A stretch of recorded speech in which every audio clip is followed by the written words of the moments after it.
All right. Hello. Welcome everyone back to the HEX Happy Hour Show. Big Kurk, how you doing over there? I'm doing fantastic. How are Back you? from Vegas. Motley, are you okay, or we're just gonna look at your logo? Hey, Yeah, I'm doing good, bro. You're floating right now. Ghost now. I'm one of those talking heads now. Yeah. Rolled up by the green screen. So good. That's great. Vince, how you doing down there, man? Oh, I'm doing fine. I didn't go anywhere, so yeah. Yeah, Somewhere you in and California. Yeah, so I might say figured, that's the safest thing you could do. No guns or tanks or anything like that. So you stayed safe. But what's up, everybody in chat? We'll get to you here in a second. And of course, I start the stream and a plane comes by, so that's awesome. But yeah, we got the beach. We're on the Gulf of Mexico right now. I would so be on the beach, but the signal is literally awful once you go 50 feet that way, and it's non-existent. So I'd like to do it like I was in the Mid-Atlantic. But oh yeah, go to that party tonight. So yeah, anyway. But that's the plane. But what's up, everybody? How was Vegas there, Kurk and Motley? Motley, are you alive? Yeah, I'm good. I may or may not have gotten infected with the virus, so I'm slowly recovering after that. I feel a little bit better this afternoon. Last night, this morning, I was feeling pretty wrecked, but feeling slightly better now. I made it through without catching it. Big case party might have been a spreader. May have, there might have been a little spreading going on. I'm not sure exactly when the spreading happened, but there might have been a little communal sharing that wasn't planned. Cannot claim or deny that it took place in the party. Can neither confirm nor deny. Was coffee a carrier? Oh no, I don't believe so. I don't believe so. I don't know, man. I hear the guy has makes some moves and he makes his rounds. So yeah, good for him. But, I heard he took on a fire hydrant. Yeah, I don't know what that was about. He's ready to take on a few cats out there. Yeah, I heard the RG3 water thing. I was like, oh my gosh, man. Were any of you guys around for that thing? I left before that, so I didn't see that take place. It might have been me that got dunked on if I didn't leave. So I'm glad RG3 took the hit. Maybe they were aiming for you. So yeah, well, I was gone by then, so I don't know. Yeah, I was also gone at that point in time too. So thankfully, gone in what way? We left the club. Physically, mentally, yeah. I was pretty tired at that point. Altered state of mind. Yes. Yeah, that's a sick shirt, Big K. I just noticed. Thank you very much. Very much. Awesome. Very festival. I need to get one too. Yeah, I wore it out to the Area 15 place that we went. That place was. I mean, if you're looking for some trippiness, that's a good place. Hello, kiddo. Hang on. Hey. Hi. I'm on stream right now. Okay. Okay. Thank you so much. These are actually from Mike for you. Yeah. Live TV. Yeah, how about that? You want to go outside, take a look outside with them. These are the moments of happy hour we live for, actually. She's like, man, all I got to do is interrupt Big K's stream, and you get free toys. So yes, she's very lucky. She's learning. I got a couple other goodies for her too here that might keep her distracted. Nice. So some Uniswap swag. Yeah, Uniswap swag. I was gonna say, is that a hex.toys NFT? The unicorn one? Oh no, it is. It's not actually. It is. Okay. It's kidding. Not that cool. Not that cool. If it was, it'd be in a frame somewhere. It wouldn't be tossing it to my daughter. That's for sure. Anybody do some shopping at that store for any NFTs? Sure. I may or may not own a bunch of them. I also may or may not have an NFT or two. Party Richard NFT. I don't know. I've got at least one. I may have the entire collection. Richard That's like the first practical use case I've found for an NFT. I was like, what? No. He's actually making collectible action figures that go with this? I was like, yeah, I'll get those. Put them up that's somewhere. awesome though, because you have something tangible and you can just throw that shit in the safe somewhere and you have the NFT. So it's like, there's an actual physical counterparty to it. So it's awesome. Yeah, What's Sai's a genius when it comes to marketing for sure. Yes. Now we got like the Hexo. The Hexo one, yeah. Oh, lab, the Hexo. yeah. He's got lab code and 2 pizzas. Yeah, that's just great, man. It's just great. Awesome. Right. Oh, I don't know what Ross Hex was talking about, what substance he was talking about. The wine choice today for everybody that was in Vegas. My crew, we're crewed up today.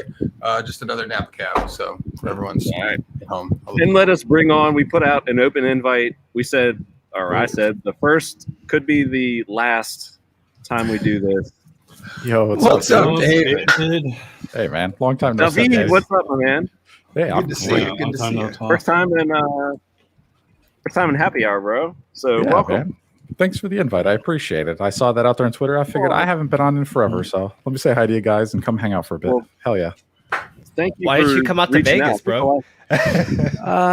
Honestly, I was spend all my money on crypto, to be honest. Really, that's a good reason. That's a good, very good reason. And then the PulseChain. Once the PulseChain got announced, which was, I think Hex Vegas was actually announced way before PulseChain was even said by Richard. And then once he said that, it was like, okay, you got to start just squirreling away every penny. You got a little credit card you could just pay yourself in the future with. yeah, that Amex card got worked hard. Mine too. Got some good points though. Yeah, yes, sir. So Dave is not even. He's not even here for a minute, and he gets a question from Limon Ortega. What does David Feder feel or think about the Hex bearish price action? I mean, I don't think we're bearish, really. We're just consolidating. What do you think, David? Limon. I like it. I will be completely because you're honest. You're saving your money to buy crypto. Yeah, I mean, I bought Hex at 7.5 cents yesterday, and now we're at 7.8. And like, I never thought I'd be buying these prices. If you asked me a year ago, I'd be like 7 cents. I would have been like, my god, like, I can't even believe it's going that high. That's amazing.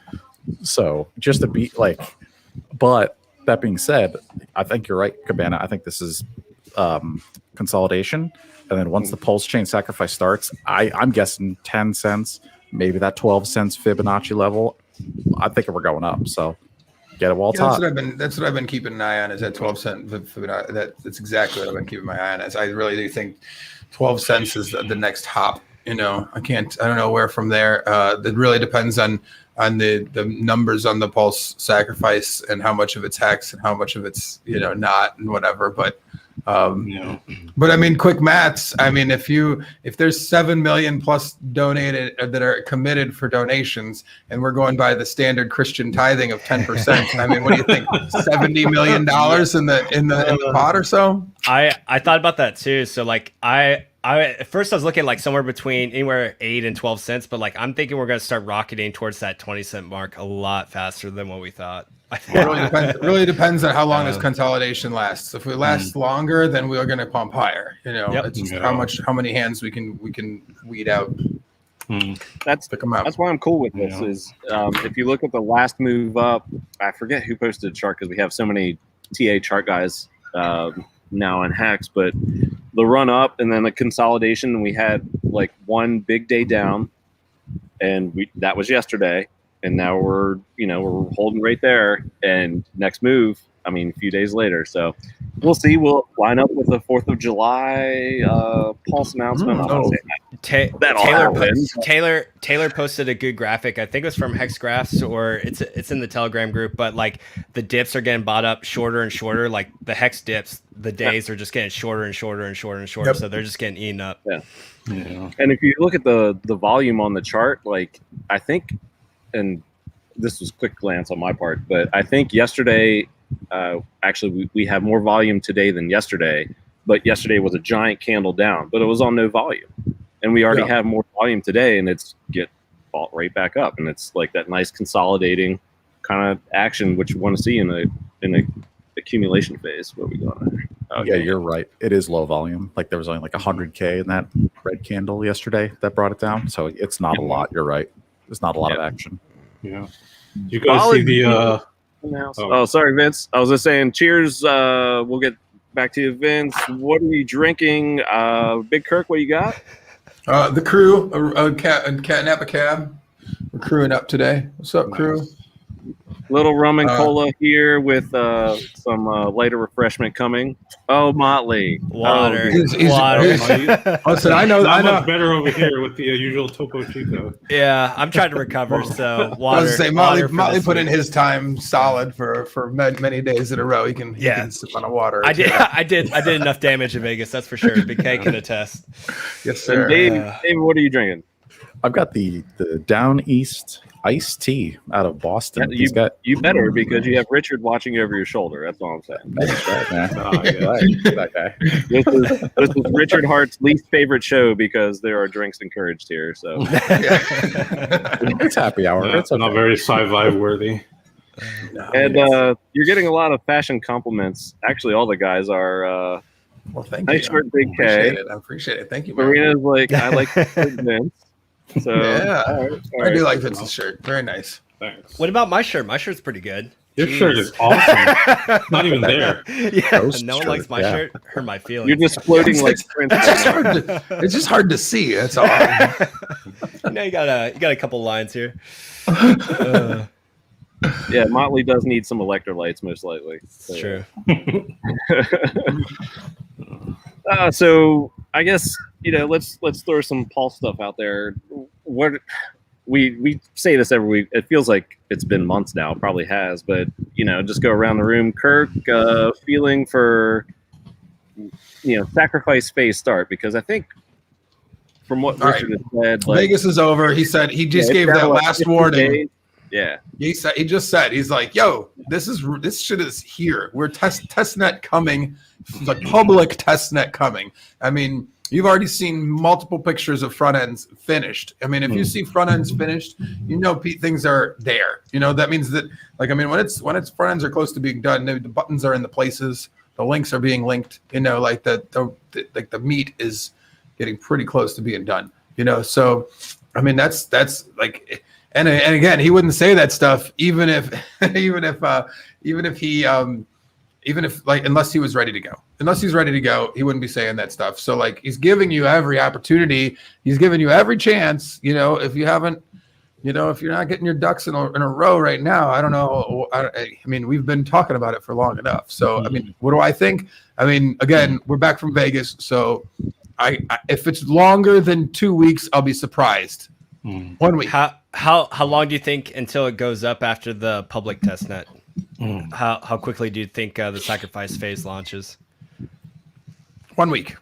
1 week after Wow. it launches? Yeah. That'd be nice. That'd be nice. I mean, I think that we want to get the sacrifice phase, and the thing is, the testnet and all that should be up sooner. It should be ready to be going sooner, because he said that the sacrifice is the part that's taking longer. That's so.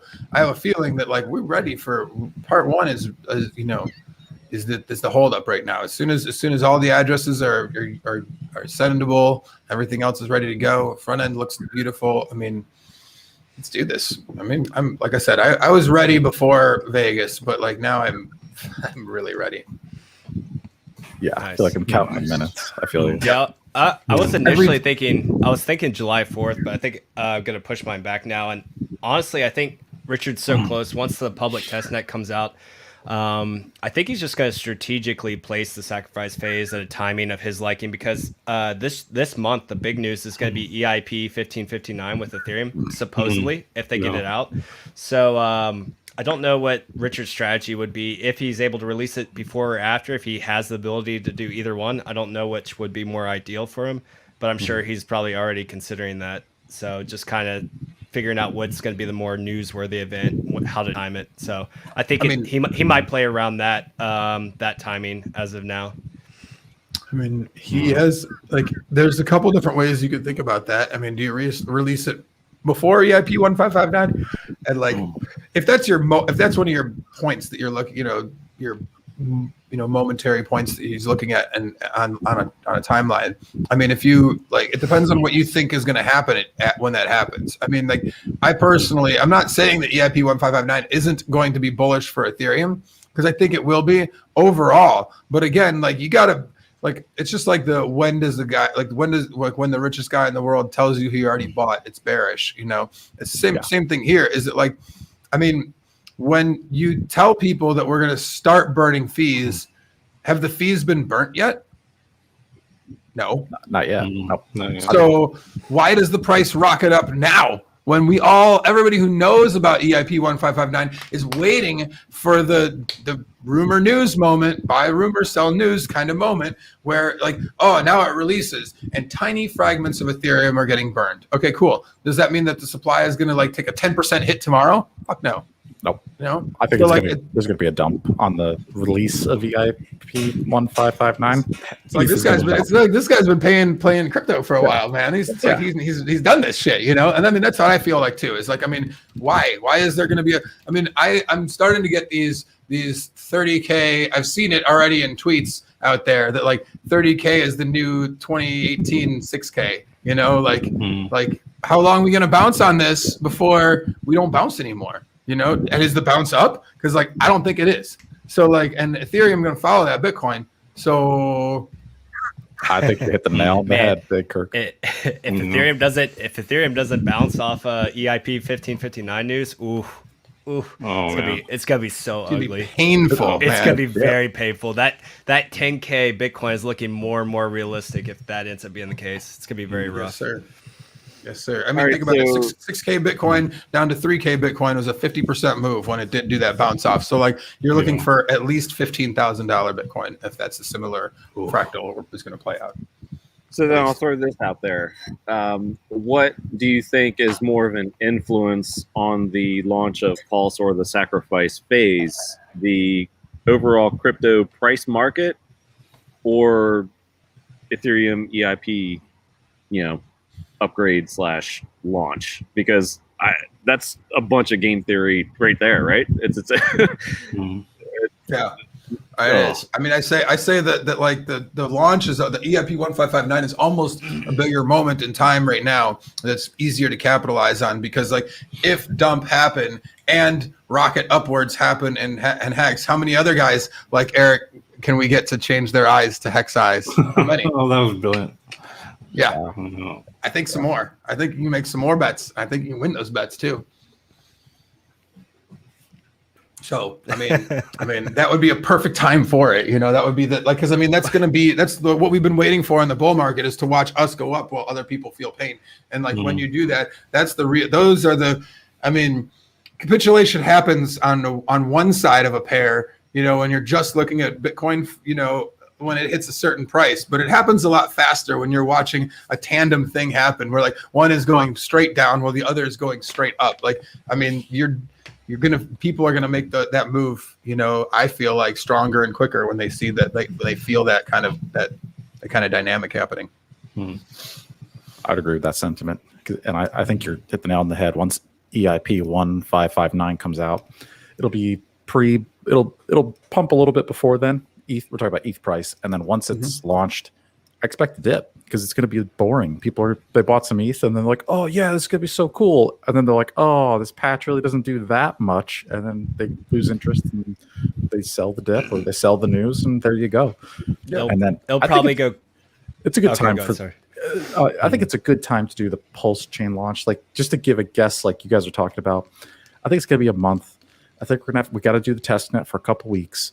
I'm not sure if Richard's going to launch like a little tutorial. Hey, it's like, hey guys, here's the testnet parameters. You can connect your MetaMask. Here's a faucet for some free Pulse to play with to try it out. Or I don't know if it's going to be just private devs only. We'll see. If I had to guess, like, I'd say we're a month and a half away from the sacrifice phase starting at that point. I think we got 6 weeks to go. Maybe I'm thinking like August. Mid-August. That's what I'm hoping for, because I'm counting the seconds personally. Like I'm jonesing for it, but we waited 2 years for HEX. I need it. Like, I have infinite patience, but I am dying for it. I think 1 month to 6 weeks is pretty accurate. I'd agree with that. I want it sooner.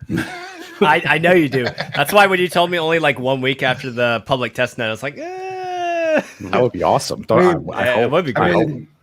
I mean, at least the sacrifice phase goes live, I think. I mean, maybe I'm wrong. Maybe I'm wrong. I mean, yeah, I think so, because I've been that's bad an wrong entirely before. separate thing from the, yeah. So I think we can should be able to start sacrificing before the testnet wraps up, I think. That's what I think too. I think it'll give at least a little bit of like, you know, if you at least have a testnet running and then you start to test the sacrifice phase, you know, some of the people who are like, okay, is this actually a thing? Am I actually going to get any fucking coins, you know, from making a political statement, can be like, oh, okay, there's a much higher likelihood that something's going to happen. Yeah. Yeah, Hey, listen to thanks, this Ron, man right man. here. Yes. Subscribe to this channel. Smash. I try not to do self promo too often, but you guys are awesome. I got you. So thank you. I got you. Thank you, panel. Thank you, Chad. I like to do things organically. That's just me in marketing, but yeah, that's awesome. Thank you so much.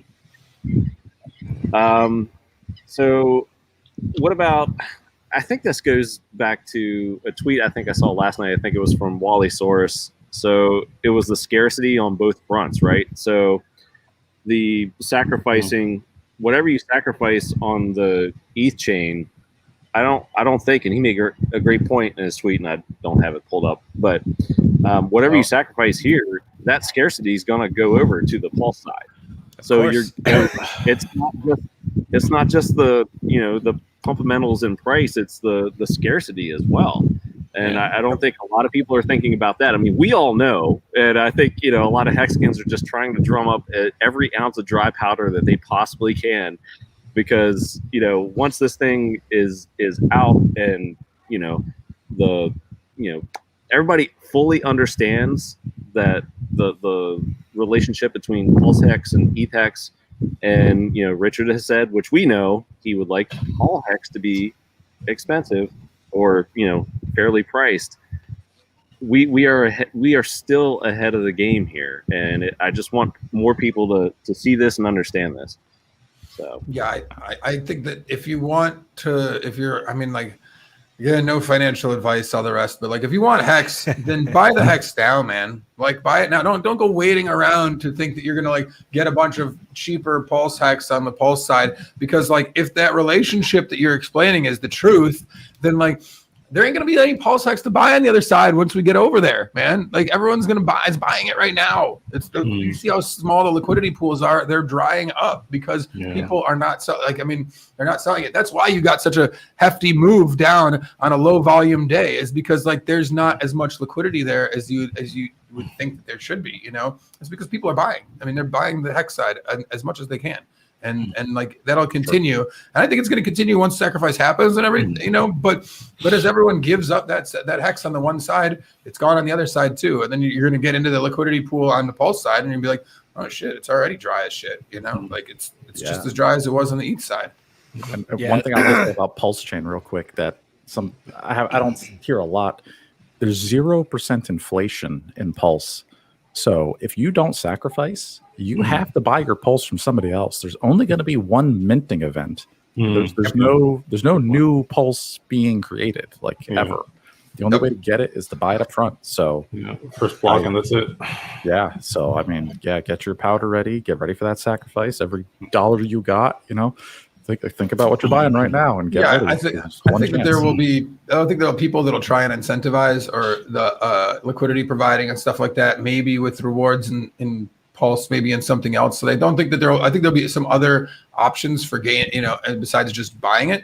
But I will say, in general, for the most part, I wouldn't like, that shit's all pennies in front of a freight train kind of stuff, you know. Like, it's, you just, you know, if you want to get what you want to get, you got to get it when you have we're very clear on when the chance to get this is, you know. It's just like hex, like the time to, like, the best time to buy hex was like when, you know, there was obviously tons of it for the first year being just minted daily, you know. Like, after that, we all knew every day of that, we told people like, yo, this stuff is like programmatically made to be in scarce supply, you know. This is the only time ever that it won't be, you know, and we already see that happening in real time right now. Exactly. This was the graph I was talking earlier that Taylor posted. This is from hexgraphs.com. If you guys haven't been there, go check it out. They have some of the best graphs in the community. But like the past 3 dips, the consecutive days just get less and less. So 32 days, 20 days, 90 days, like these dips are just getting eaten up. So when there's a dip, take the opportunity if you plan on buying. Don't wait thinking it's going to go lower, because it usually does not. No, that's true. That's That's something that like. Thanks, Wales. I'm just letting everybody know if you didn't know. But yeah, that's that's.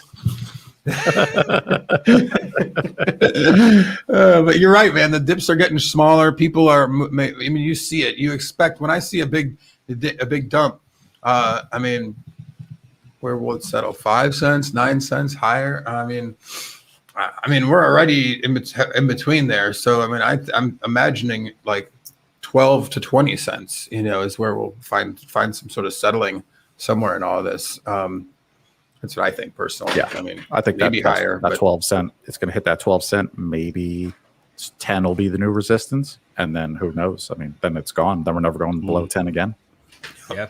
Price discovery. Yeah, people have had chances at both sides of it. You've had chances to sell at 10 cents. People have had lots of chances to buy under 10 cents. Those days are every time you touch either side, resistance or support, they just get weaker. And we touch the resistances a lot more than the supports around here. So a couple points in chat here, which I really like. Limon was like, what percentage of your hex bag are you sacrificing? I heard 1/3 was preferred by RH. I think that was liquid, Limon. So don't be going crazy and taking your whole. don't EES your staked hex. I think that advice from Richard was like, that is if you're new and you only have liquid hex and you have no stakes, I think he said keep 1/3 of your hex and sacrifice 2/3 of it. Just like for me as an OG hexagon, like liquid is the key there. Like I'm just getting new liquid now for the sacrifice. Like I'm not touching any of my old stuff. I got old stakes. I didn't really have any liquid anyway, so I'm just buying new liquid just to sacrifice. Like my coworkers and friends, I'm telling them half and half depending on how much they're putting in. I said keep half your hex now, sacrifice half, and let's see what happens. That's what I'm saying to people. I just have an insane amount of pain and agony that goes through me whenever I have to, whenever there's a sell button being pressed for hex, it draws me great pain and agony. So even when I buy fresh hex for the sacrifice, I know what I'm going to do. I'm going to sit there for 10 minutes and look at it and be like, I don't want to sell it. I don't want to give it up either. It's better than selling. It's going into the OA's hands. That's true. Or an entity like OA. So it's not the same as selling. It's completely different. But I'm looking at the Go Hex website. I'm calculating how many T shares I could have if I 555 it all right now, and I'm like, man, I could have those right now, dude. What's happening? You got Kareemed. Torturing yourself. Yeah, that's my biggest problem right now is trying not to stake it. You got Kareemed. That's great. Oh, so another one here. Where did it go? Morgan Maniac said it would be nice to have a countdown the sacrifice phase for price appreciation. I agree with this. Just to market it a little bit, not like an instant on switch. But I know Big Kurk wants to cannonball in, and as soon as Richard says go, go. But I do like this little marketing angle to it. To be like, okay, it's announced, and I think Jexa has mentioned this on the Australian stream. With just giving everybody some time, and I think it's natural. I don't think he's just going to be like, "Hey, everybody, it's live, surprise!" But I guess you will also have that 3-day window where you're thinking that you'll be able to read up on it. But this would be a cool app too, is to get everybody pumped up. Be like, okay, an extra 4 hours, read all it, and then the excitement builds. Oh, that's going to be cool. I hope that's the case, Morgan. So.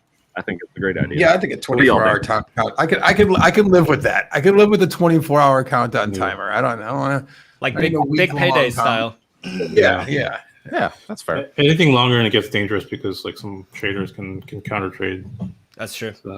Very true. I mean, there's entities that we have heard of, people that are top 20 coin founders interested in this project, and so like it's it's just a matter of like, again, how many of those people do you want to come in now, and how much do you want them to come in later?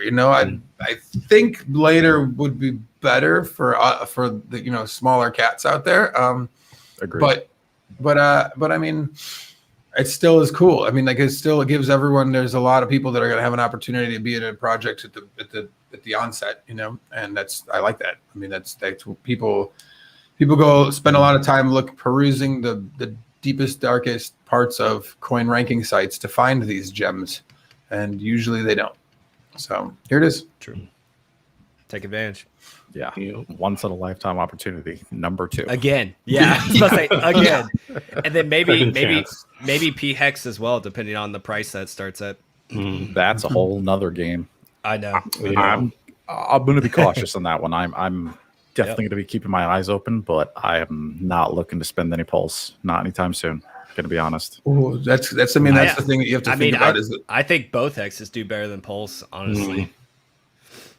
Yeah, I mean, that's the thing that's meant to pump overall. I don't think that Pulse will do bad. I just think that like you have to, it's a different mechanic. So like the best, you're relying. Like remember when Richard talked about how to program, because like remember this is old. This is like pre-HEX coming out. He was like, how do you get, like the only thing that matters is people pressing the buy button, right? And not pressing the sell button. It's the only thing that matters, right?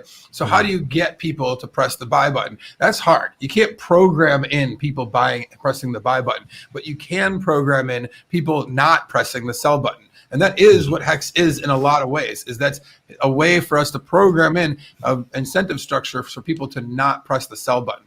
So that doesn't exist in Pulse, right? Yeah. Okay. Yep. So how does every one of these other assets, your Maddox and your Polkadots and your other platforms, Solanas, all that shit, how do those appreciate? By people buying tops and selling bottoms.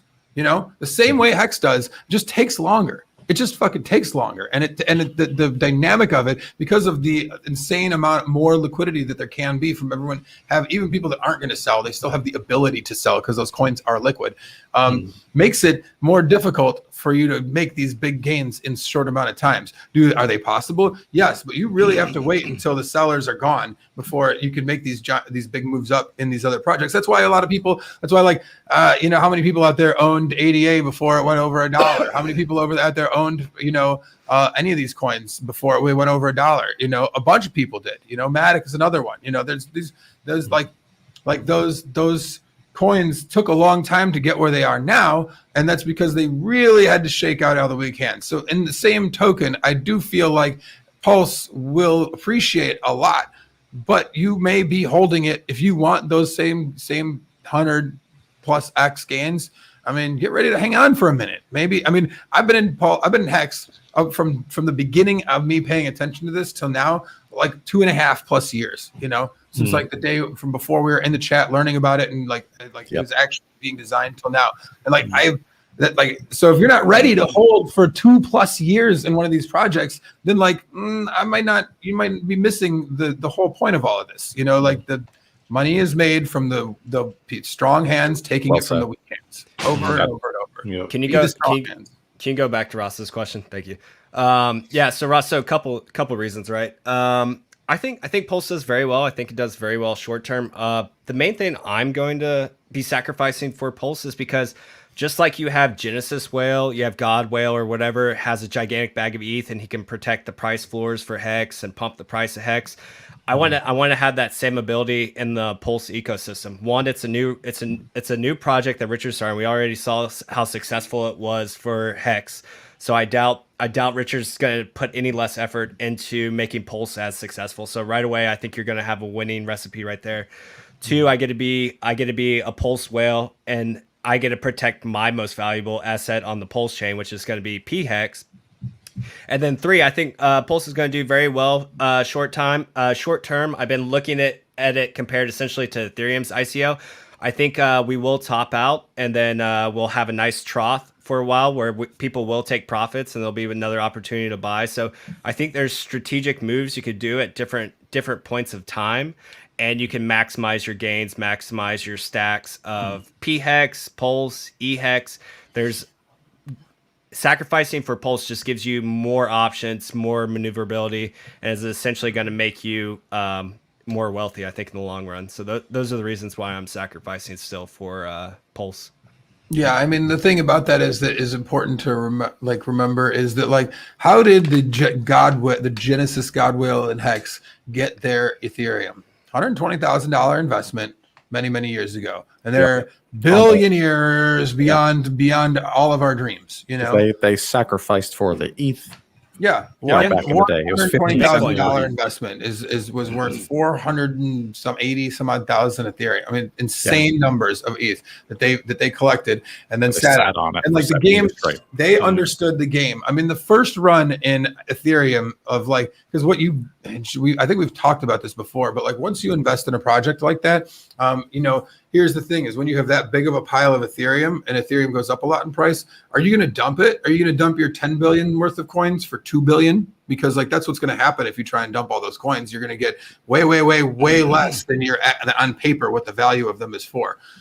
Or are you going to become an Ethereum venture capitalist, basically, and invest in every other peripheral project you think is worthwhile on Ethereum? And then if you are right on some of those, you'll be able to cash out peripherally on each external limb of Ethereum that's collecting all this value for all these unique projects that there are.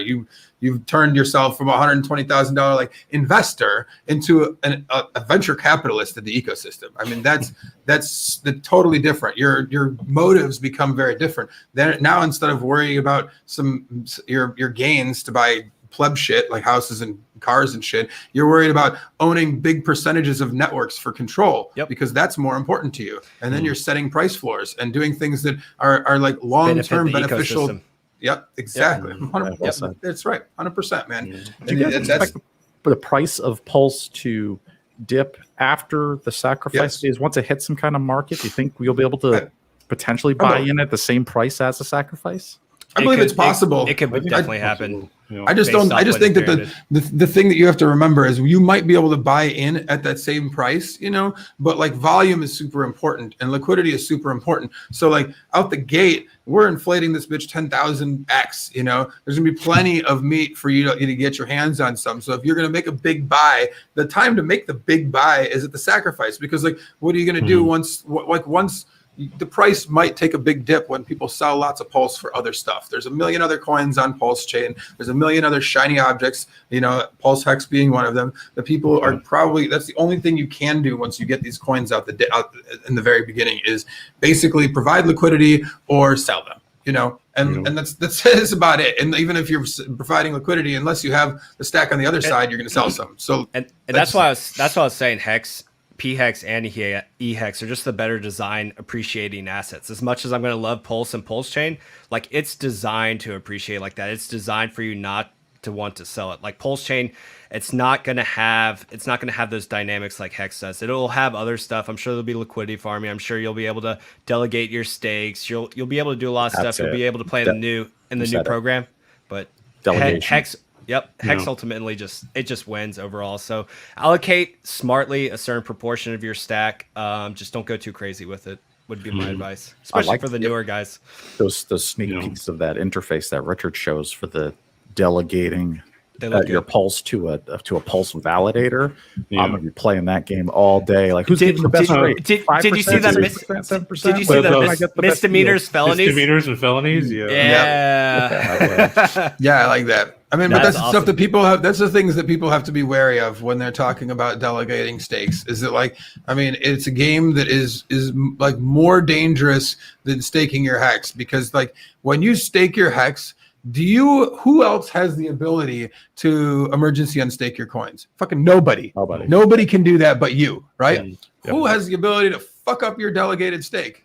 The validator. Well, has that been confirmed yet? Is a delegator tied to a validator's penalties? Like, I don't think that's been confirmed yet.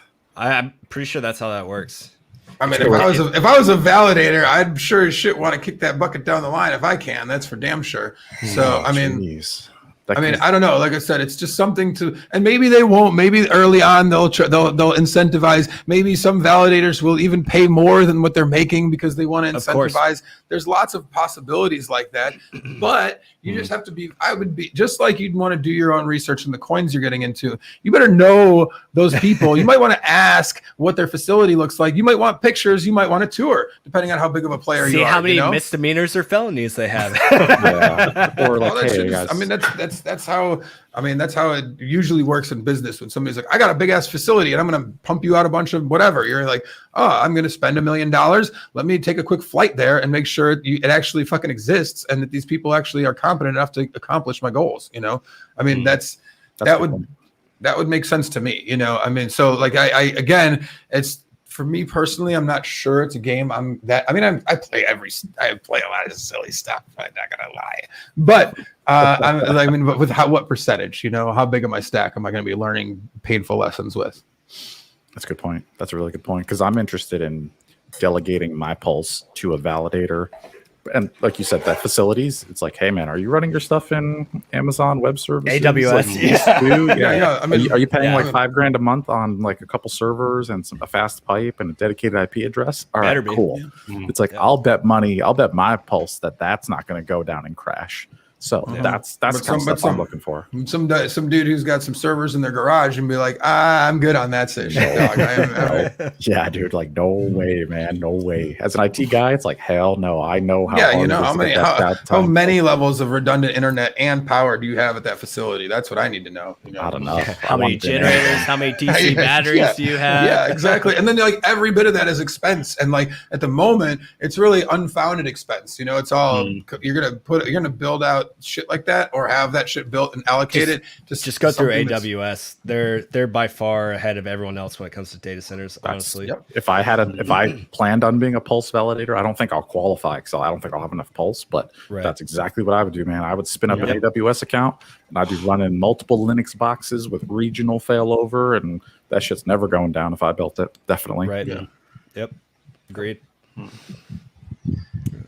Excellent discussion, gentlemen. Just running through chat here. I'd love analogies, so just want to bring up some like Finberry's. Like, Big K, I share your pain. Holding HEX is the worst. Like having a BB gun in a room full of balloons, just no bullet. That's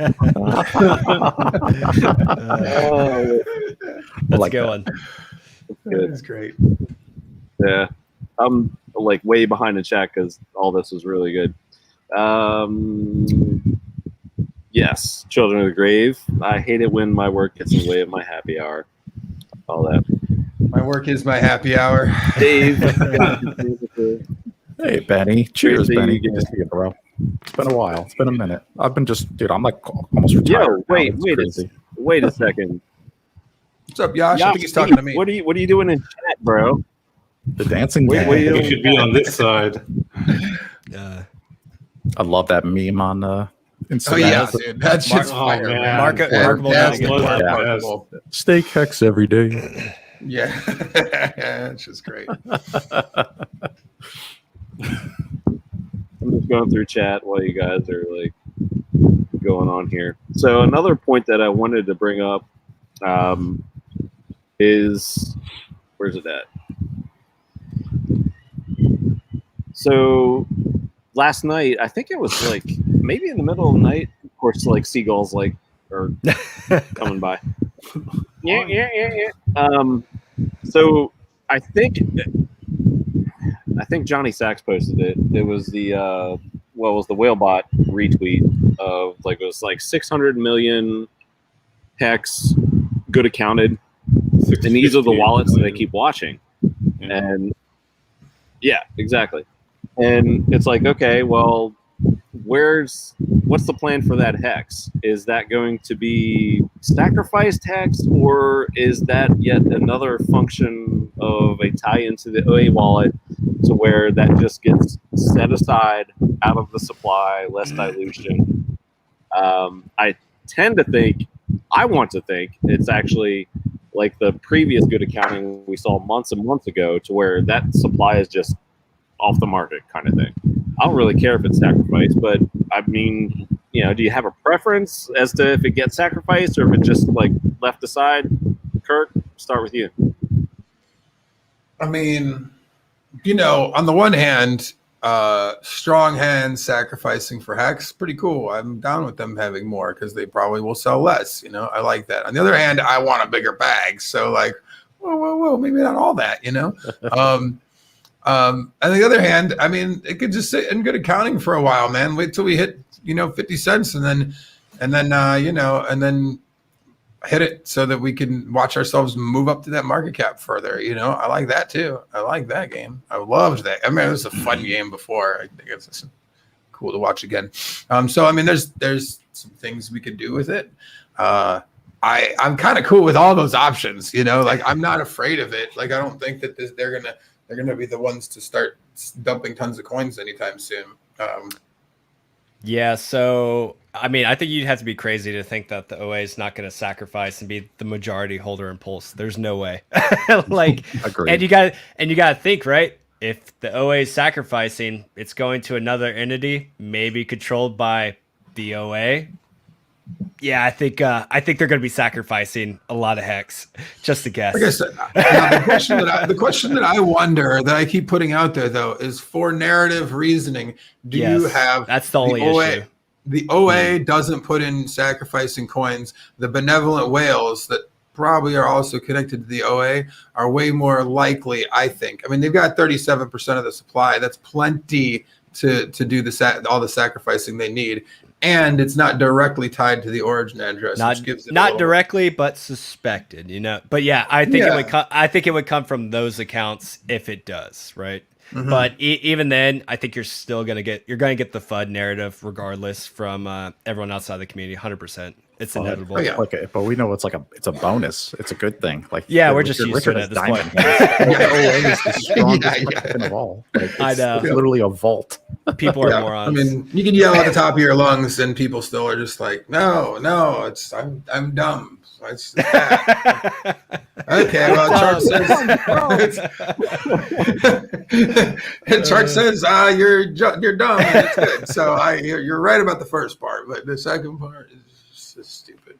So I mean, well, that's fine. It takes people to understand that, and I mean, I get the idea that people are afraid. They're in an industry where everything else around them disappears. They're literally there's rug pulls everywhere, and they're constantly waiting for that shit. It feels like squirrel life. You're like, oh my god, shit, what's gonna happen next? You're freaked out by everything. I don't live that. I don't know. Yeah. Especially the traders who mess with like BSC, like that's a rug factory. I mean, it's it's slaughter. People are just getting their money stolen. So if people have been burned with that, I can understand their hesitation. So it'll just they'll need a little time to show that hey, PulseChain is not a rug factory. Although it is a fork of ETH, there will be sketchy stuff on it. Anybody can make a smart contract. Anybody can make a game or do something crazy. Yes. So be cautious. Be very diligent with what you put.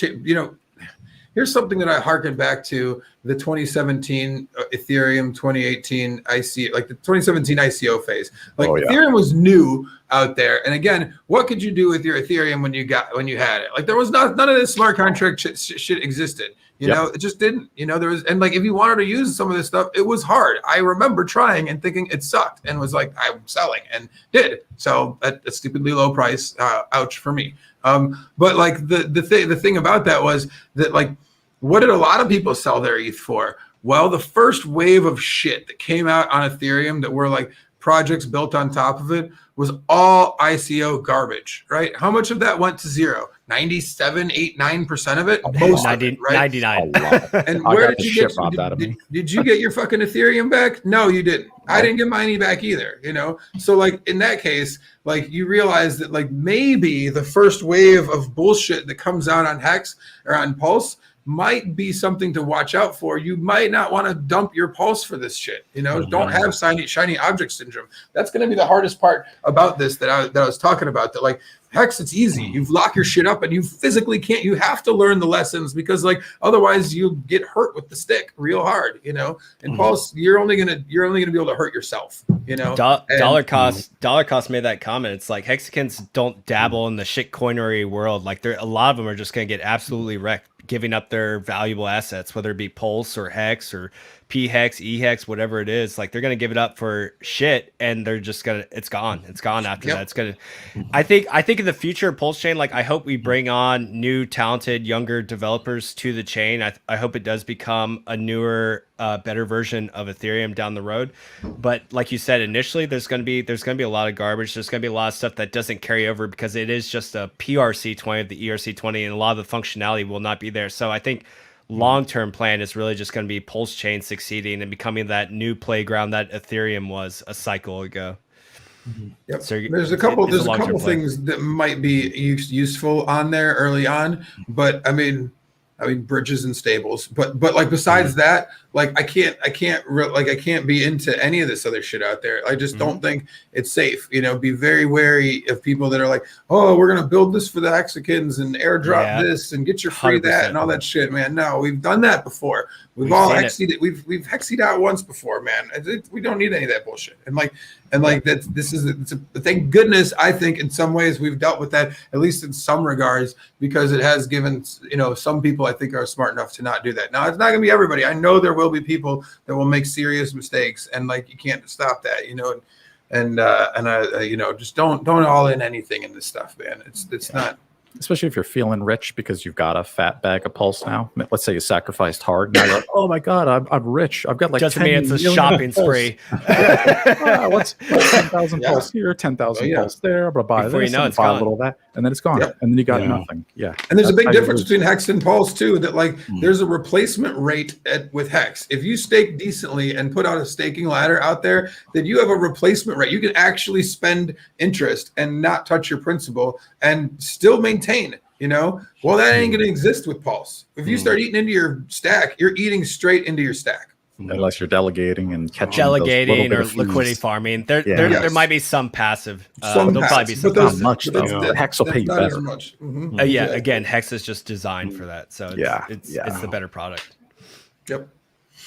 So that's what I tell people all the time, man. I mean, Hex was like this 3-year masterpiece. Pulse is amazing, but it's somewhat reactionary. We're here because of what said. Happened. That's a really good point. Yeah, I'm not saying we can't do amazing things and learn some stuff from the first time around and all that and everything else. But just be aware of that. Richard spent 3 years pumping his blood, sweat, and tears into what we're in the middle of right now.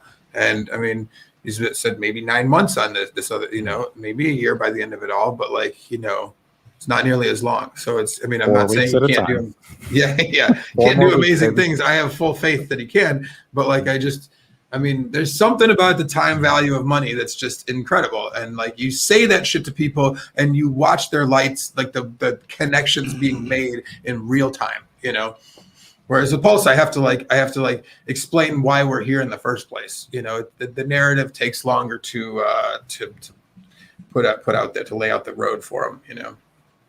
Yeah, I just keep it simple. Say it's just a better version of Ethereum. Yep, that's what I tell noobs. Just keep. Yeah, that's a good way to do it. Simplest explanation. Yeah, it's just like eating. You're very welcome. I did block. The non-financial advice. So what about you, Vince? Go ahead. I was going to ask Vince, are you doing the same for the PulseChain sacrifice? Are you just getting what little fresh liquid you can and just getting ready and stacking it up and then going to sacrifice early and hold it? I've had some stakes come out lately where I'm actually sacrificing that hex and not restaking it. So yeah, I'm trying to get as big of a bag of pulse as possible, just in case. I'm planning to kind of play around a little bit with some of the new PRC 20s that come out. So yeah, nice. Not too much gambling, man. I like it. Yeah. I like it. Good luck. I know there'll be a lot of trash.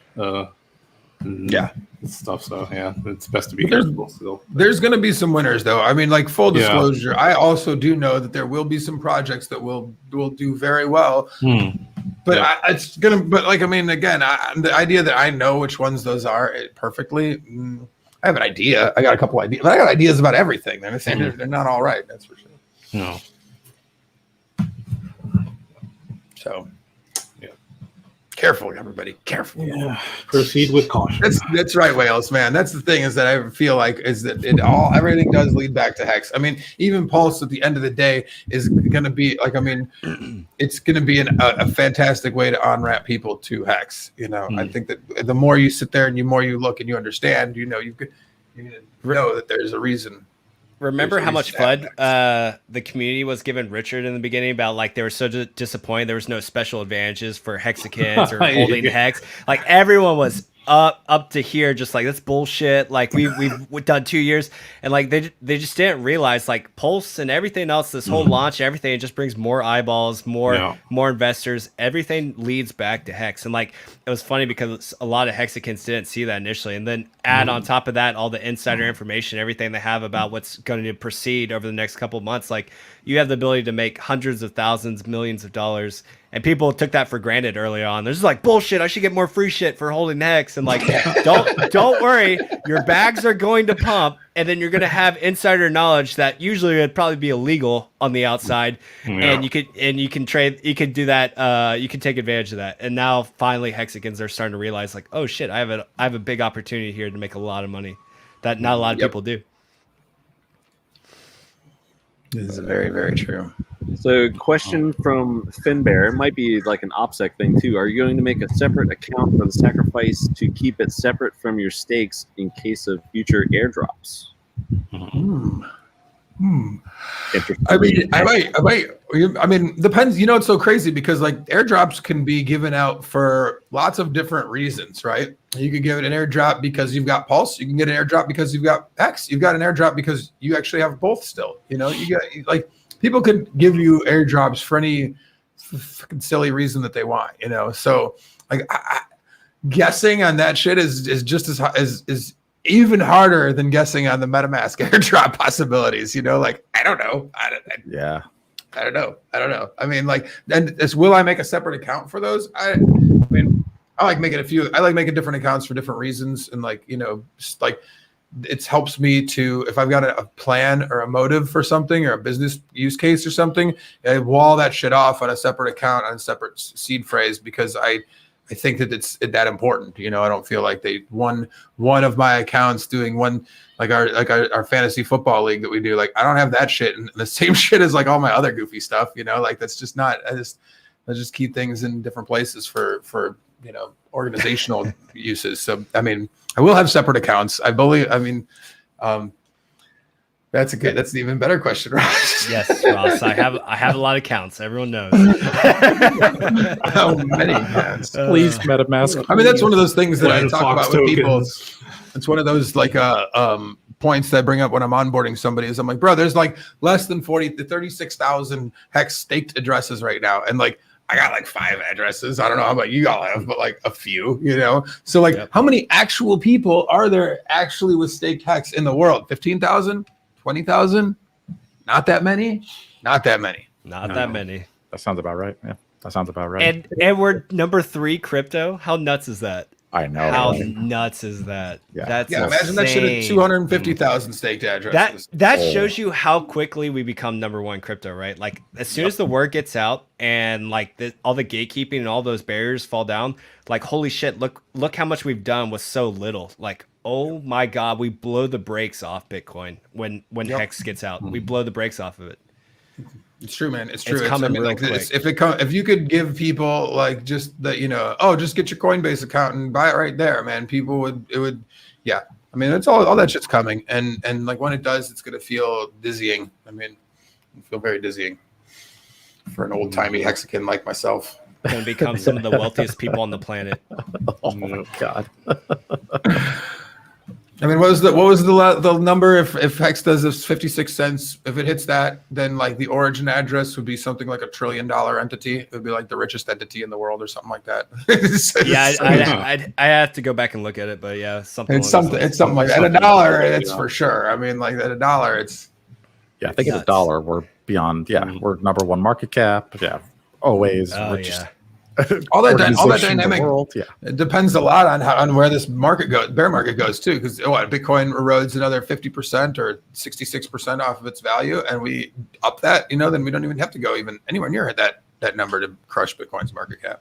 Oh wow. That's true too. Yep. Shout out to Hex Monkey for taking care of Gary or funding Gary. Jim. Yeah, man, for sure.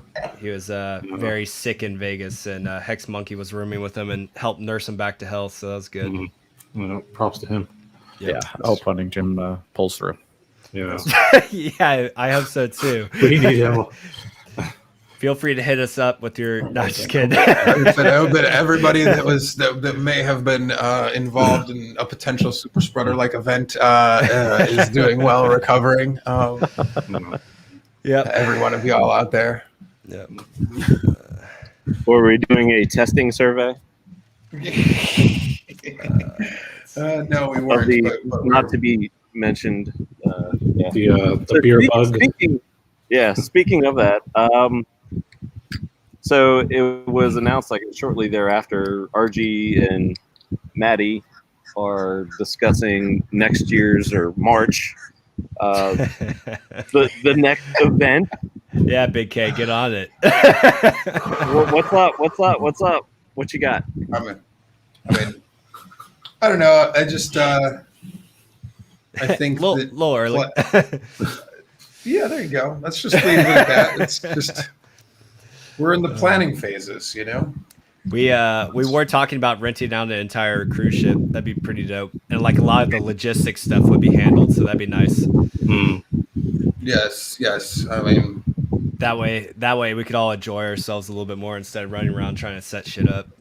Yeah, we were sharing ideas last week. Freddie Quotes, DJ Cryptomatic, all on stream here. So I think they had plenty of good ideas. So instead of a centralized conference, they should probably, get some input from the Hexagon community. Just my take. Yeah, of course.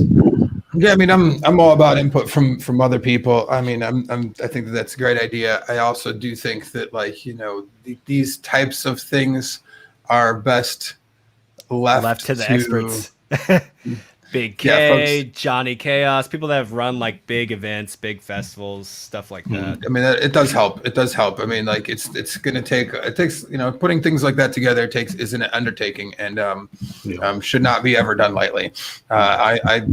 I think the meetup was fantastic, and I'm super stoked that we had it put together. It was very cathartic and awesome to be able to be together and see everybody, albeit slightly dangerous, and everyone should be careful and take themselves very seriously in the future, no matter their situation, especially if we decide to do some shit where you're gonna lock people in fucking boats and shit, man. That's a great idea. I love it in some regards, but then let's all remember the beginning of all this shit where like people were stuck on boats for a long fucking time, pretty upset, So I'm just, like I said, as somebody who appreciates doing that kind of thing, I don't ever undertake it lightly, and I do appreciate those that work hard to make that shit happen.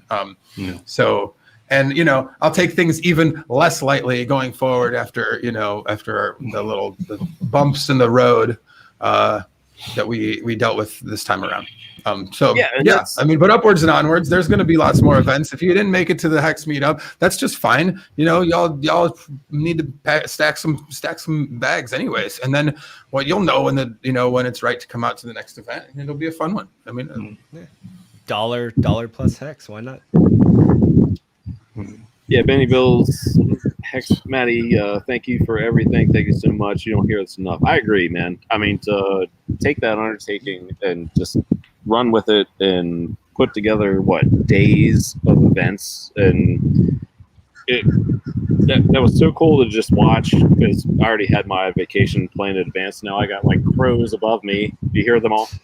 But seagulls, and it's just like, what the hell's going on? But anyway, it was cool to watch, and of course there's going to be hiccups. I mean, so and the people that you're gonna hear bitch about it are those who want free shit, right? So I think every Hexagon genuinely appreciated it, and I can't wait for the next /official one that Johnny Chaos and I keep joking about it. It's going to be awesome. I see a lot of love for Cruise in chat. Finbear, Marion, lots of comments. Hex Monkey. So I mean that, but again, like Big Kurk was saying, you're all on the boat, so boat goes down. Gotta live your And, life at some point. Yeah. Fucking do it. And somebody buys for HEX sure. before a boat goes down, and then you're the sole owner of. Oh my god. Yeah, I mean that's a funny thought. I mean, like I said, I've done event cruises before, and cruises or event cruises in general. Like event cruises are way better than regular cruises because you have a lot of people that all have the same, like they're all for the same purpose. They're there, like it's a lot more communal than like a bunch of families on a fucking Disney cruise. That's painful stuff. So like, I mean, as far as I'm concerned, I'm not opposed to it, but I'm gonna make sure that there's some rapid ass tests and everything else before anybody's getting on that shit, man. That's for sure. I mean, like I said, and then just have prior proper planning and new circumstances is always important. I've seen other events that have come out that have done a great job with bubble-like such settings or whatever, and I think that by the time we actually have this live, I think that it'll be a lot less of a concern, because like I said, I think that proper planning is a need. So yeah, I think I'm excited for the future of them all. I want to do conferences, parties, events, whatever. And like, the thing that's cool about HEX that I will say in general is that this is a decentralized community, so if you want to do an event and call it whatever the fuck you want to call it, like you can. Like, I can't stop you. It could suck ass and I could not go, but like it could also kick ass and I could be like, oh shit, I really wished I was there. I mean, like, and again, somebody in Australia is going to do some shit in Australia. They're like, I probably am not going to make it to, and like, I hope that they do, because there's probably stuff we're doing over here that they probably aren't going to make it to. So like, that's the great thing about it, is that like, it's very difficult to, be like, you can't do that. Well, I'm going to, Yeah, right. So, but the thing that's cool about the community is that we're all a bunch of smart people and very, like forward thinking people. So I feel like, the right cats will do the right things. People will enjoy themselves properly, and good events will be had, and we'll get better and better over time at doing it. That is a lot of USD that just staked, by the way. Wow. Was that part of the that whale account? that Yeah, I was Kurk gonna made? say. I wonder. It's about right by the numbers. Very cool. Very cool. I like it. Looks like Balaji, you from London area. Just curious, congrats on that. Hopefully, if you follow football, the football win, and good luck tomorrow against Ukraine. Who's your Premier League team? Curious about that. Ross HEX, cruise on Kareem's yacht of dudes. So I heard. So, that yacht's not coming till 15 years anyways, so we got time. Yeah. Just a quick party summary, Motley. No, I give Kareem crap, but he was involved in everything, and he is out hype man. He's on tanks, he's in clubs. So I mean, just the whole scene out there it just seemed so fun. Listen, I can appreciate a baller when I see someone who knows how to throw down, and Kareem was willing to throw down to make sure people who haven't or aren't in the position to ball out as hard felt like they're having just as amazing of a time as and that's something that's super cool. I mean, I was engaged in some of those same activities myself, and like it's a good feeling, and it builds community, and it shows people that we're not just here like for our own mad gains. We're really here for everyone else exactly. That stuff makes a difference, and and I do appreciate that a lot. Like I said, I mean, it's awesome. It's super unique. It's not it's not as selflessly as Vince down there doing some amazing stuff for HEXMAX's family. It's not nearly as selfless as that. But I will say that it is on the same page of greatness of really giving a shit for others. There's a million ways out there that you can give a shit for others and show people good times and a little bit of light. And like that's great. I appreciate him doing that, and you as well. So I mean. all being said, I'm sure that those kind of actions in the future will mint more ballers. So. Yep. Guys, I gotta take off for dinner. I'm being summoned for dinner, but thank you so much for the invite tonight. I appreciate it. Great to see you guys. Yeah. Thanks for stopping by, David. Thank you for stopping by, David. It's been a lot of fun, man. On, bro. Yeah, man. It was a pleasure. All right, guys. I'll catch you later. Bye-bye. Take care, man. Jeremy, as long as you can. As long as you can, man. We always welcome new hex skins in here, so it might be like a newer question. How long should you stake hex for? So really, it depends upon your time horizon, right? So I mean, if your age, if you're older, you probably want to do shorter stakes. If you're younger, you can maximize those longer stakes. So you can maximize 10 or 15 years. Man, that's just a loaded question. We could go on, but you have to be able to hold to that point. It's incredible. I always tell people, because everybody asks me that question, like, what should I do about my ladder? And like the first thing I tell them is that this is an incredibly personal decision. I mean, it really is. Yep. You are going to come, like, do you have plans in your life for 2 years from now? Do you want your 40th birthday to be amazing? Do you want this to be whatever? Like, all that shit. I don't know that shit. I don't know anything about your intimate details of how you want your life just to spin up and explode outwards, and like, you have to think about that stuff, like, with actual intention. Some people always ask you, what's your 5-year plan, right? Well, in Hex, you get to ask yourself, what's your 7, 10, and 15-year plan? And you can actually think about those, because like a 5-year plan is pretty hard to begin with, but like the rest takes even more thought to come up with. And like, it's a great exercise. It's a great exercise to be a part of in general. I mean, before it was just an exercise. Now it's like a plan. Now you can make a serious plan with it. So we could stake out further than the existence of Bitcoin. I mean, that just goes to show you like how far you could really plan out, like 15 years down the road. Like no one knows where we're going to be down 15 years down the road. So stake accordingly. The easiest way to start with is just longer pays better, larger pays better, but much less. So biggest thing is longer pays better. And usually what everyone has people do is do your longest stake first and then just start working your way back. But again, like Big K said, it's just a very personal thing. You have to do what works for you, your timelines, and you have to stake what you can actually commit to like lasting. Like if you're going to stake for 5 years, last for 5 years. Otherwise you'll take penalties if you don't. Yeah. Exactly. And like those penalties matter even at the end too. So like don't stake for 4 years and fucking 340 years days, and then undo it like at the end, because like you lose a lot of interest in that time. Yeah. So like even up to the last day before, I think you lose lose like what, half your interest? Yeah, you use a ton of it. You lose a lot. Yeah. Like, I mean, which, like, it's funny because we've seen the system so many different angles. So, like, from the early staker, that's like, whoa, you lose that much? That seems unfair. But then from somebody who goes galaxy brain on you, that's like, oh, no, actually, for tax implications, it's fantastic that you don't actually gain any of your interest until the very end. Like, that's some next level shit that's been programmed into it to make your life easier later on. And like, you don't really, it's hard to appreciate that, or, when you haven't been through the system a few times over. So yeah, I start out with a 5-5-5-5 for everybody. And then, I let them fill in the rest, like, yeah, that's kind of what Benny Bills is saying. Like he started long and then worked backwards. And I think that's a sound strategy. It also depends upon how much you have to invest. And if you plan to keep adding it in, go long first and then just build it back, like Benny and Kurk were just saying. Not financial advice, but at the same time, it's like, what every person is different. It depends upon your age, your goals. Like Kurk was saying, what do you want? You got a big event, you got a big birthday, you're looking forward to have kids in like 10 years, you want something to come out then.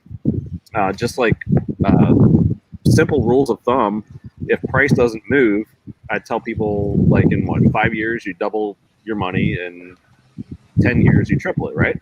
If price does not move. Now that is, obviously part of the game theory, but part of the potential multiplier effect of Hex and why it's so great. So there's so much going on with it, and you just immerse yourself, learn it, and like Big K was saying, just find your goals, what's unique to you and your time horizon. I did the exact same thing. I was going through all my stakes. I'm being like, okay, where could I be at this point in my life? Obviously you never know ever, because life can change on a dime, man. But at the same time, it's like you try to at least gauge it out, and the bigger your ladder is, the more rungs in your ladder, so to speak, the safer you are, because you have, more coming out at different times, and you can just walk that up. That you have so much more flexibility that way.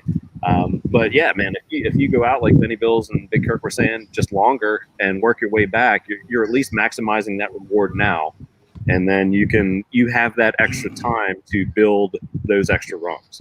So. Yeah, I mean, Hex gives you two options. You can either put more skin in the game, or you can leverage your time and go out longer. You can play off both of those to increase your position throughout your ladder, essentially.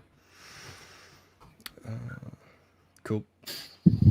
You are welcome, Jeremy. Thanks for asking your question, man. We always welcome new Hexicans on the show, bro. So hopefully, you're in. If you're not, looking forward to seeing more of you in the chat, man. Yeah, I can bring in one more guest here real quick. Battery's running low, but yeah, hold on. My man over here. But yeah, what else is there to talk about? Why I try to bring in another guest. I'm running a little slow out here. It's all good. Big Kurk's dancing with his club shirt. Oh man, Yep. Man, let me tell you that there's some fun ass places to wear this shirt at in Vegas, man. Let me tell you. Yeah. How was Area 15? Area 51 was super awesome. We did 2 events, 2 places that were 15, whatever. The one we did the Wink World thing that was like the Blue Man Group dudes, like little side project, and the Omega Mart stuff. And the Omega Mart is wild. I mean, like it's definitely a adult playground amusement, psychedelic grocery store / cave world of tunnels and slides and weird rooms with things you never know, and just laser things you can play with your hands. Like, what's up there, Richie Rich? What's going on, brother? What's up, Richie? Cheers. Can you guys hear me okay? Hey, Richie. Yep. Yeah. A little bit of lag. Pretty good.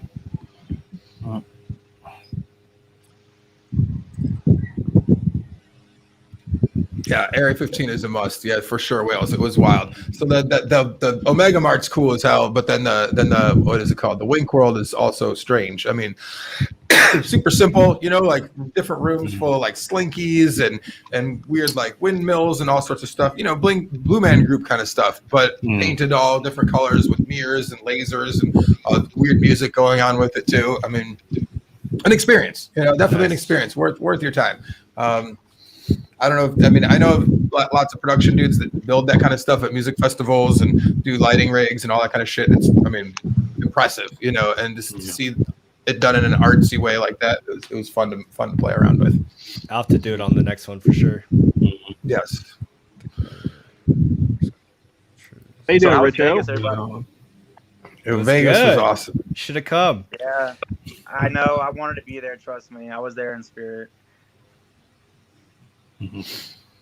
Next year, though. So, yes. Yeah. So what? Yeah. What's been up, man? Yeah. What'd you do instead? What was your excuse? Stayed low and watched us all act goofy. Yeah, no, I got COVID like almost 2 months ago. I missed a month of work, so I needed to stay and focus. Yeah, so traveling was not really an option for me that weekend. Gotcha. Fair enough. That's a good enough reason. We'll let it go. Slide. Yeah. Best excuse you could have. Not on the next one though. No excuse on that. No, I'll be there on the next one. I'll make sure I take all time. I didn't really plan ahead because I just thought that it wasn't a big deal and I was just going to ticket and go. And then when I got COVID and I missed a month of work, it's like, and my business partner, he's also on a 3-week like road trip right now. He bought an RV and is like doing a whole like coast thing. So it's basically just me right now. So I couldn't really be like, hey, I'm gonna go to Vegas this weekend. You'd have been like, no, you're not. So gotta hold down the fort. Yep, I feel that. Yeah, I'm finally working again. I took like almost a year hiatus. I did like a couple things here or there, just kind of enjoying the hex gains and all that kind of stuff. But now I'm wanting to buy some of this PulseChain that I keep hearing about. So need some incoming money for sure for that. Back Back at the grind. You gotta get that fresh fiat, man. It's smells so good sticking into the crypto grinder. It does. All right, so Richie, bro, how much do you know about the PulseChain launch or sacrifice phase? I really don't know that much about it. Okay, all right, so that's perfect. So this is the framing of the question here. So if you don't know that much, which is probably a lot of the crypto community, what are your feelings right now on it? Are you excited? Are you like looking to dive in for more research? Are you like, oh man, which coins should I sacrifice that aren't HEX? Are you thinking about, oh man, I have some HEX that would pump my own bags? What's your take on that?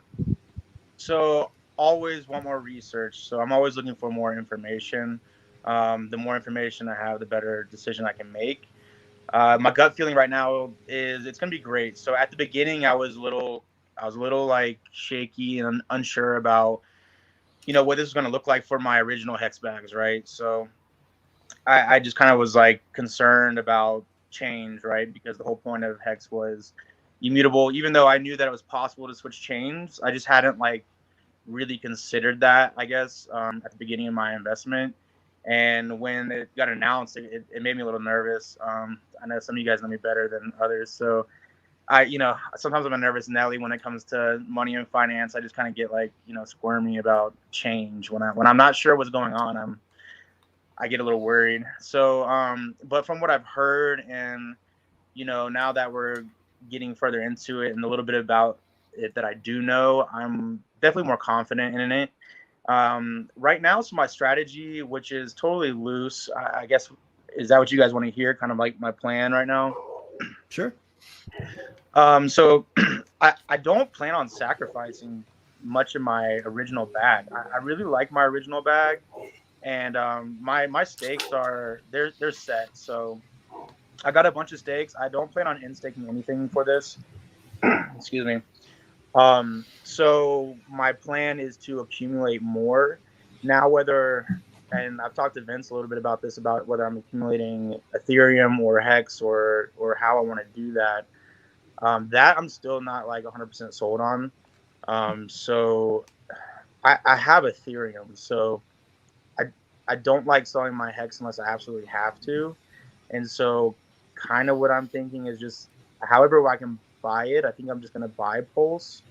I don't really know enough about the sacrifice right now, and I don't really want to sell my original HEX bags, like I'm saying. So like, I've been living off my original HEX bags for a while now, and I'm kind of tired of selling them, to be honest. So, price go up. Yeah, I keep selling and it keeps going up, and I'm just like, all right, like stop selling. So I'm I'm trying to figure out ways to get in, and I want to see like all my options of what are the other options. So for other cryptocurrencies, I only hold a handful of cryptocurrencies. So and I'm not willing to sacrifice the other ones that I'm holding, and I don't even know if there'll be an option.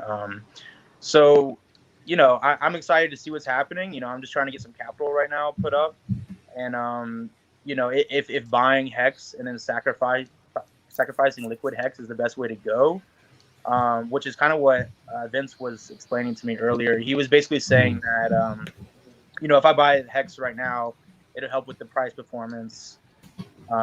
So I think I understand that. So yeah, I'm definitely going to be involved in Pulse. Like I've been listening to this stream. I've been trying to work. I'm actually supposed to be working right now, so don't tell anybody. But I've been listening to the stream, and so like, what was I trying to say? Like that's what I lost train of thought. Even if you don't buy HEX now, and you decide to just sacrifice the Ethereum, just make sure you convert it to HEX before you sacrifice it. So you just pump everyone's bags. You pump your own bag. You pump everyone's bags, and we'll all see some pretty crazy price appreciation over that next month. Or however I long mean, it is. the time weighted average thing, if you don't understand that, then yeah, I do think that like by sacrificing HEX, you have a higher chance of pumping your bags in both ways. People buying HEX to raise the price up in like beforehand, as well as in the moment. Like if you sacrifice $1 worth of coins, and I don't know how long the time weighted average is going to be. 30 minutes is what's been thrown around pretty consistently. 30 minutes. That's all. Yeah. That's not much. So then I don't know how much it's going to actually affect anything. My whole time weighted average game is pretty much blown with that. I was expecting like hours, if not, a longer period of time. So that's looking at 30. As exciting. Yep. Exciting. So now if that's the case, it does kind of matter when you put your HEX in or your whatever you're sacrificing. It matters more than I thought it was going to, as to the timing of it. I'm really interested to see what sort of dynamic there's going to be, as far as like if you put in earlier, you're going to get a 2x bump in amount you get or something, versus later it might erode away a lot more, or because like you got to counteract for people waiting for the last moment, and yeah, going to what Big Kurk said, it does matter when you put it in for Pulse. I'm just saying. And I mean, I still think earlier is going to be better, but it's going to leave more to think about that I didn't want to have to think about. You know, like it's an unnecessary piece. Like in 5 years' time, it's gonna be shit that doesn't matter at all. But like I'm gonna have to think about and churn over my brain for like a few hours beforehand, and then in the moment, you're gonna constantly be. It's like. I mean, the volume phase, the time's not going to play a factor besides the actual TWAP, the 30-minute allotted time average for your entry. But overall, time's not going to affect what you enter over the volume phase. So like you have some time to sit back and watch. And like my advice to everyone is watch what the whales are doing. The community knows the large whale wallets pretty well. So go look at those Ethereum addresses and start seeing what they're doing. Start seeing if they're buying HEX, if they're sacrificing USDC. Just watch them, see what they're doing. I think Richard said anywhere between 3 to 7 days for the volume phase. So you can sit back a little bit and see what goes on. You might catch a lucky pump. I know for me personally, I'm really excited to see what the different tier levels are for the volume size. That's going to play a big factor on how heavy I come into the volume phase or not, depending on what different levels of bonuses you get. Yeah, I wanted to get this over to Richie. So Wales just wanted to ask out of blatant curiosity, when did you find out about the sacrifice phase, Rich? I mean, as soon as everybody else did. I do keep my ears to the streets. I've been pretty busy with work though, so it's like private chats or whatever is mainly where I get most of my information.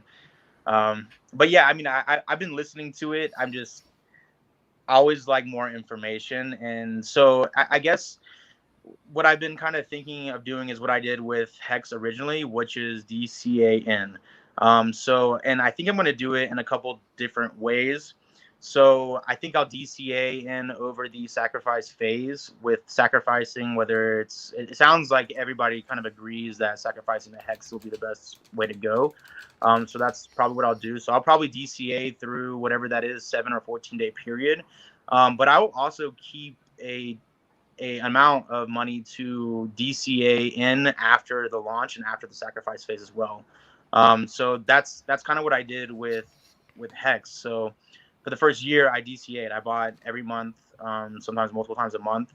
And then after the launch, I kept buying. So after that big payday, I still had a chunk of cash sitting there, and I just kept buying. And so I plan on doing similar type things. So it just doesn't really matter what the market does as much. That way, it kind of like stables out my investment, and I have a median entry point. And so being the first is always the most profitable, right? So being the first and holding long. So for Pulse specifically, that's kind of my, at least right now, and until I get more information, is just kind of DCAing in through the sacrifice phase, and then continuing to DCA even if even if there's a sell-off or whatever after sacrifice, like in the original launch, just kind of like HEX did after big payday. I'm gonna keep buying. So that's kind of what's been working for me, and so that's typically my strategy. But I've got to find this out fast, because I onboarded like a shitload of people, and they're all like blowing my phone up all the time, asking me like what to do about sacrifice. And I'm like, I don't know. I know.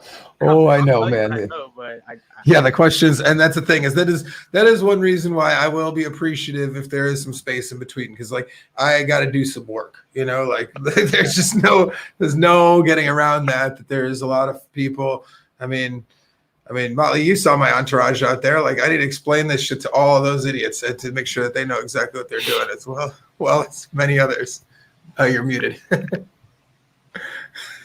I was saying you had an amazing squad. Those were all good guys. But yeah, it's the same way with me. When you bring in all your friends and everyone as it goes on, it's just like, yo, what do I do with this? Like, what's the next move? What's the next play? Like, but it's good, right? They're excited. They've enjoyed the investment. It's changed their lives. And so as much I don't mind it with my close friends and stuff like that. To me it's just fun. Like we have our own little groups and everything now. So like everyone exchanges ideas and then I'm usually the last one. They're like, all right, what do you think? Yep.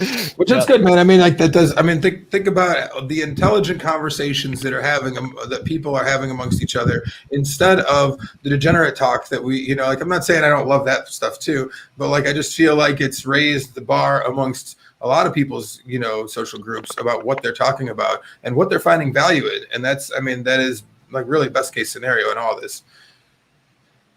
Agreed. Yeah, but the funny part is, as soon as I tell them what to do, they're not going to listen. They're going to do whatever they want to do anyways. There's got some awful friends. It's a gradient, it's a gradient across the board. Like some of them will like question me hard. Other ones will just believe in intuitively like that this is the right way. And I appreciate like the ones that believe like listen to me the most. Yeah, exactly. I'm all about, but I mean like the ones that question me make me think about stuff a lot and like sometimes ways that I wasn't ever expecting, Yeah, I'm always open to constructive criticism as long as it's constructive. Everybody's gonna have a different way of how they handle it and their finances, and they have different goals. So, some people are only gonna have like a chunk of money they're only gonna buy once, and that might be perfect for them. I always try to spread out my investments with DCAing in. That's kind of what's just been working for me the last cycle, and so I'm gonna stick to what's working. But everybody's gonna have a different way that they want to invest their money, different time frames. That's why like staking ladders are hard. Some people want to be rich yesterday, and some people are cool like waiting 15 years. So, you just kind of have to like listen to people and kind of explain everything to help them figure out what's right for them, because it's going to be different for everybody. Yeah. Yep. 100%. Yeah, and that's why I love like these streams is like I'm comfortable enough. I'm not trying to gain an edge from anybody, and I don't think many of the OGs are either. It's just about idea generation and thinking of something that you didn't already think of. Like Richard is great at this. It just pushing out ideas, what ifs, you know what I mean? And then the streamers talk about them, and it goes on all the shows, and then you have the chat, and man, it's just idea generation, man. And Wales is in here, tossing stuff back and forth. Yeah. It's really cool, man. I absolutely love it. Oh yeah, man, I agree 100%. I appreciate his ass coming out too. It was great meeting him. I will say that that's the kind of stuff that like I was saying is like the more you do that, the more everyone, because like ideally in the system in HEX, best thing to do, best game theory is to stake as long as you possibly can, as much as you possibly can by the numbers. Now that, but simple. Like, yeah, it's that simple. But like that's not the reality for everyone's life or everyone's belief or trust in the system.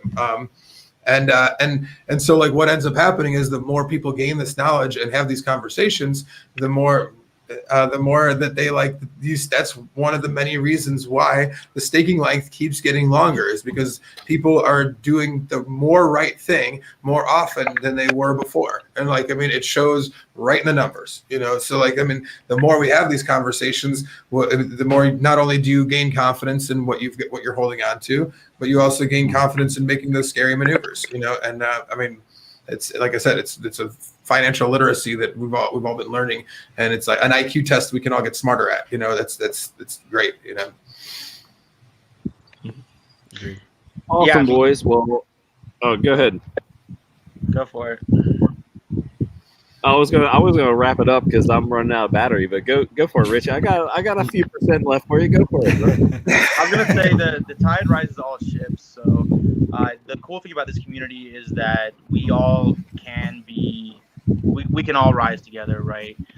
What's good for me is good for other people, and just being a good person, helping other people, and being genuine. That's what grows the community. I feel like that's why our community is so strong. And so, I don't have a problem telling people, what I'm doing or what my plan is or what's working for me, because I'll also give the disclaimer of this may not work for you. So, I think that's again why I was so drawn to this community. Obviously the code is awesome, so that was the original thing that brought me in. But what's besides the gains, what's really kept me here is you guys. Like all of you guys that I've met are so cool, and so I think that being kind of selfless and selfish. I like it. I like it. Got that slip. With a new word there. Selfish. But like spreading ideas. Like I know that I can go to you guys and talk to you. So that's super cool that you guys are open with me. So I really appreciate that. Of course, man. I'm glad to have you on. This has been lots of fun. Yeah. Oh, yeah. Yeah. Thanks for having me. Yeah. Thank you. All right. Well, before we go, let's go around the room like we usually do. Where can we find you, Big Kurk? Find me at Big Kurkowski on Twitter, at Big Kurkowski on Telegram. Bingo Earth soon to come as soon as Pulse launches. Lots more fun stuff on the horizons, folks. Keep an eye out. Motley Investor. Motley Investor on Twitter, Telegram, YouTube. Tune in to Nights of the Crypto on Thursdays, 10 p.m. Eastern. I think it'll be on my channel next week. We have some special guests coming on, and we got some new stuff that was created from some of the community members. So tune in and come watch. It'll be a fun one. Nice. Crypto Vince. Yes, CryptoViz369 on Twitter and Telegram, and check out the HEX Agent show on Sunday and Mondays at 6 a.m. PST or PDT. And before we get to Richie Rich, I just wanted to give one more shout out this week for this guy right down here, Crypto Vince, because Motley Investor tweeted as well. One of the absolute best humans that is in crypto and the Hexagon community. You're just awesome spirit, man. Love you, dude. Thanks, So, man. Yeah, appreciate it all. Yeah, thank you, and we all appreciate you, bro. Yeah, love you guys. Love you too, man. Woo! Follow that up, Richie Rich. Wow, yeah. Look, maybe you should have waited at the end. That was the feels. Too soon. Where can we find you, bro? So Richie Rich Crypto on Twitter, and then my Instagram is the Richie Rich World, and my YouTube is the Richie Rich World, and I'm on TikTok, but I'm not sure if it's Richie Rich Crypto or Richie Rich World. So I will get one of those if you're on TikTok. Nice. Yeah. Cool.